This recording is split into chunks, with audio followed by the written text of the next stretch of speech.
غیروں کے طریقہ کو اختیار کرنے والے ہیں وہ ہم میں سے نہیں ہے۔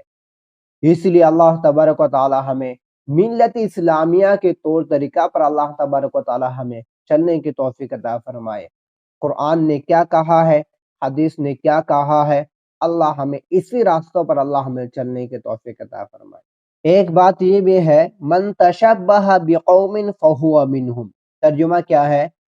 جو شخص جس قوم کی مشابہت اختیار کرے وہ انہی میں سے ہوگا۔ جیسے اللہ تبارک و تعالیٰ نے قرآن شریف کے اندر کہا ہو، ایسے ہی زندگی اللہ تبارک و تعالیٰ ہمیں گزارنے کی توفیق عطا فرمائے۔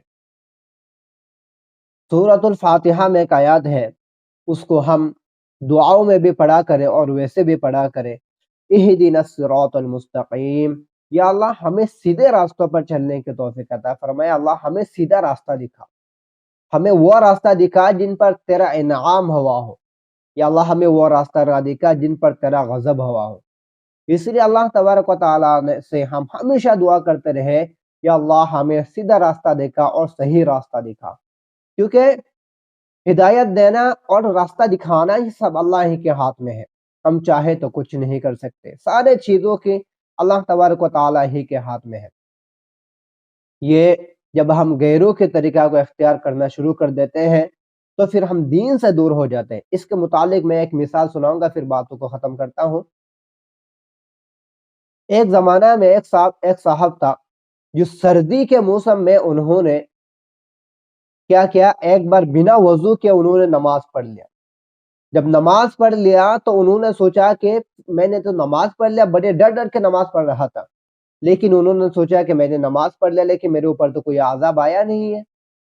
پھر انہوں نے دوبارہ ان کو غسل کی حاجت ہوا، انہوں نے غسل نہیں کیا، پھر بھی انہوں نے سردی کا موسم تھا، انہوں نے نماز پڑھ لیا بڑے ڈر ڈر کے۔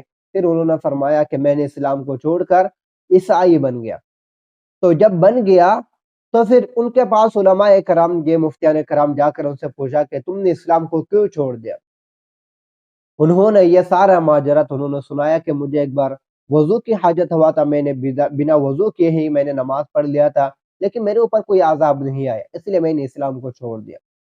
علماء کرام نے فرمایا کہ جب تم نے گناہ کیے تھے، گناہ کی وجہ سے تم اسلام سے یہ خارج ہو گئے ہو، اور تم سے اور چھننا ہی کیا تھا۔ اس لیے جب ہم گناہ کرتے ہیں تو ہم سے عبادت چھن جاتے ہیں، جب ہم گناہ کرتے ہیں ہم سے سجدے چھنے جاتے ہیں۔ اس لیے ہمیں نماز اور ذکر اذکار میں اس لیے دل نہیں لگتا، جب ہمارے دل میں گناہ کی جنگ لگ جاتے ہیں تو ہمیں ذکر اذکار میں دل نہیں لگتا، نماز میں دل نہیں لگتا، عبادت میں دل نہیں لگتا۔ اللہ تبارک و تعالی ہمیں سمجھنے کی توفیق عطا فرمائے۔ اللہ سے ہمیشہ دعا کرتے رہے کہ اللہ ہمیں صحیح راستہ دکھا، سیدھے راستہ دکھا۔ جیسے ہم ہیپی نیو ایئر مناتے ہیں، اللہ تبارک و تعالی ایسے چیزوں سے بھی اللہ تبارک و تعالی ہمیں بچنے کی توفیق عطا فرمائے۔